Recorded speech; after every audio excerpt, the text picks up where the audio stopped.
आज हमारे मुख्यमंत्री जी ने सभी प्रशासनिक सचिव और सभी जिलों के उपायुक्त उनकी मीटिंग ली। लगभग 2 घंटा ये मीटिंग हुई और इसमें मुख्य मुद्दे थे, उन पे हर जगह हर जिले से रिव्यू लिया गया। खासकर इसमें आजकल जो ज्वलंत मुद्दा है डीएपी की उपलब्धता का, कि किसानों को डीएपी उपलब्ध हो, कालाबाजारी ना हो और सख्ती से जो डीएपी बांटने वाले डीलर हैं उनकी जांच हो। और डिप्टी कमिश्नर को आदेश दिया है कि वो भी सरप्राइज चेक करें, जिससे किसान को डीएपी मिलने में किसी तरह की कोई दिक्कत नहीं होगी। और इस बार जो है, मैं भी 2 दिन पहले मनसुख मांडवी जी जो खाद के मंत्री हैं उनसे मिला था। उन्होंने हमें पर्याप्त मात्रा में इस महीने में खाद देने का वायदा किया है। 16 कंटेनर अगले 5 दिन में 16 रैक ट्रेन के, जिसमें लगभग 40,000 मीट्रिक टन से ज़्यादा, 8 लाख बोरियों से ज़्यादा खाद आएगी। वो 15 तारीख तक आ जाएंगी और 15 के बाद 30 तक 16 कंटेनर और आ जाएंगे। और आज हमने देखा कि जो आज तक जितना खाद पिछले साल में डीएपी का किसानों के लिए बिका था, उससे ज़्यादा खाद हम दे चुके हैं। लेकिन जितनी किसान ज़रूरत समझेंगे वो खाद हम उपलब्ध कराएंगे। पैनिक होने की ज़रूरत नहीं है, होर्डिंग करने की ज़रूरत नहीं है। हमारे मुख्यमंत्री जी ने ये बताया है कि जो अगर ज़रूरत ज़्यादा खाद की पड़ेगी, भारत सरकार के रसायन और उर्वरक मंत्री से और अतिरिक्त खाद भी वो बात करके ले आएंगे। खाद की उपलब्धता में मैं पहले भी किसान भाइयों को बता चुका हूँ कि इतना ही हो सकता है कि एक दिन आगे पीछे हो जाए, लेकिन ऐसा बिल्कुल नहीं होगा कि 1 एकड़ भी बिजाई खाद की कमी की वजह से रह जाए। वो हम नहीं रहने देंगे।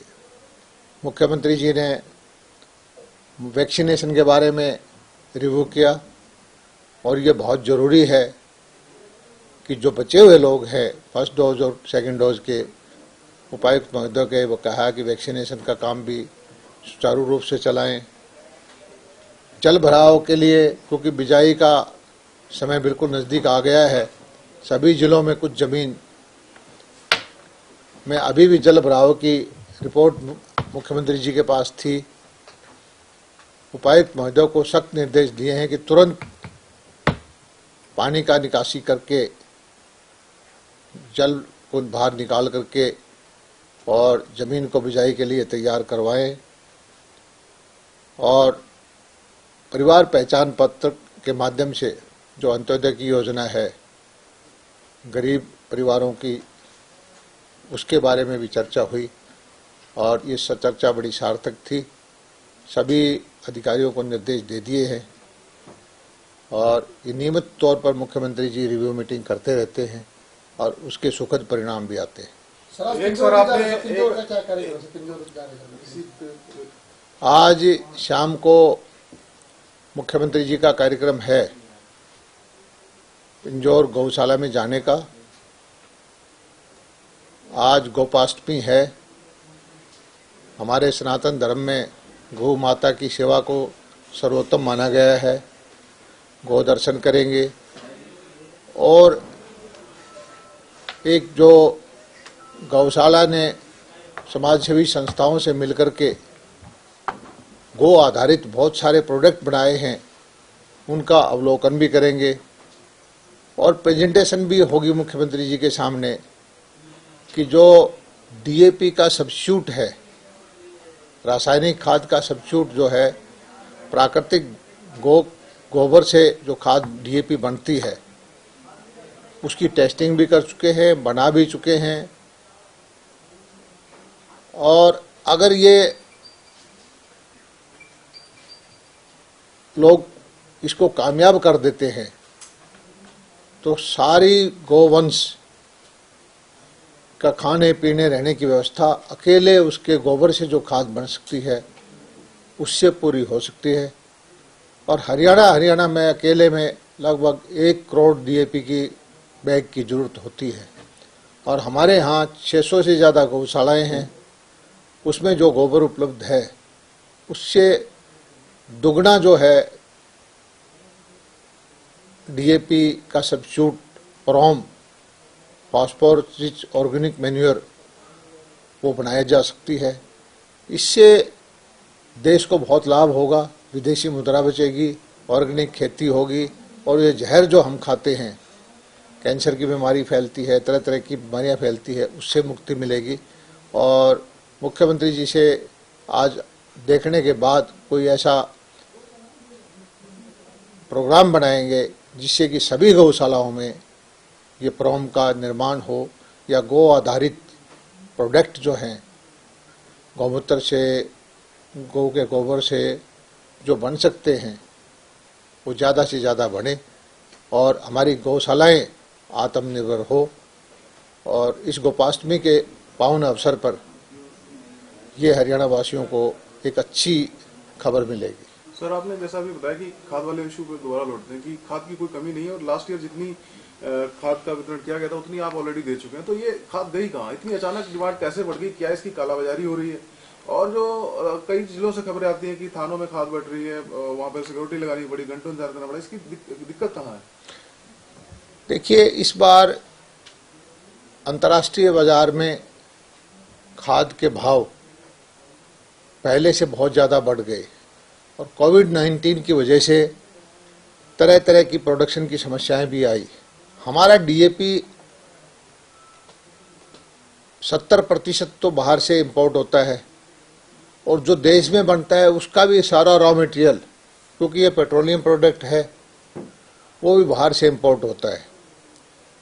और इसके भाव बढ़ने की वजह से जो प्राइवेट कंपनी थी उन्होंने आयात कम किया था और हरियाणा में डीएपी का जो ओपनिंग स्टॉक था 1 अक्टूबर को, वो पहले की बजाय कम था।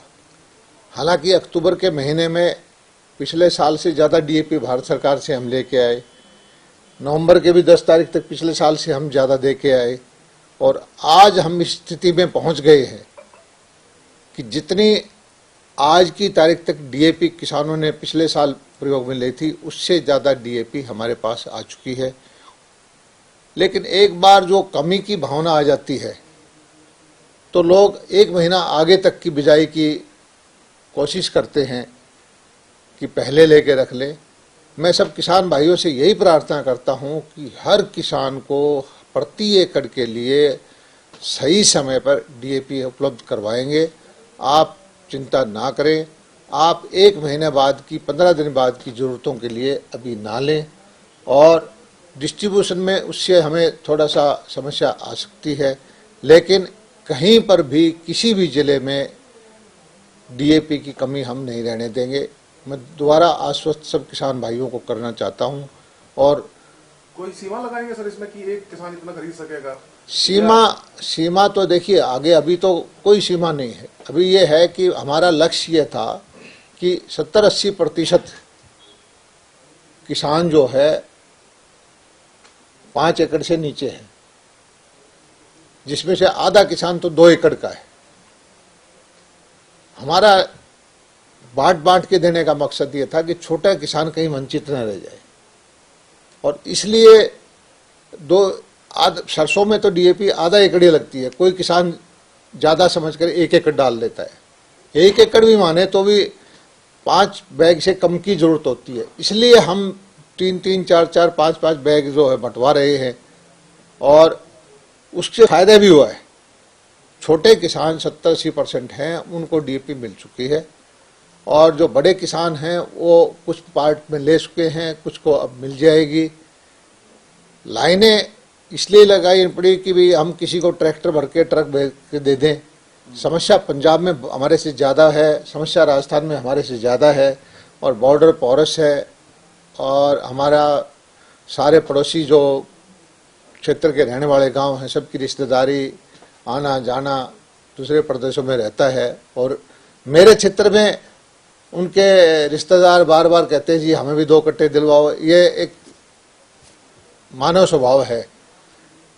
तो हमने सख्ती की है कि हमारी डीएपी, क्योंकि स्टेट वाइज एलोकेट होती है, हमारी डीएपी हमारे प्रदेश के किसानों को मिले, दूसरे प्रदेश में ना जाए, इसलिए चेकिंग भी की है, एफआईआर भी दर्ज हुई हैं, स्टॉक चेकिंग भी हुई है, लाइसेंस कैंसिल भी हुए हैं, और कुल मिलाकर के हर रोज हजारों पॉइंट पर डीएपी बढ़ती है, हजारों पॉइंट्स पर।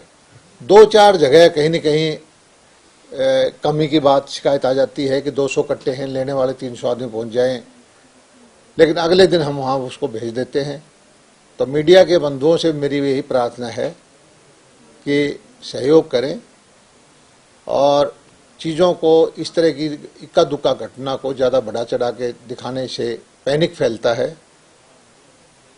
मैं फिर वायदा करता हूं कि किसी भी किसान को, हरियाणा के किसान को बिजाई की वक्त में डीएपी की कमी नहीं रहने देंगे।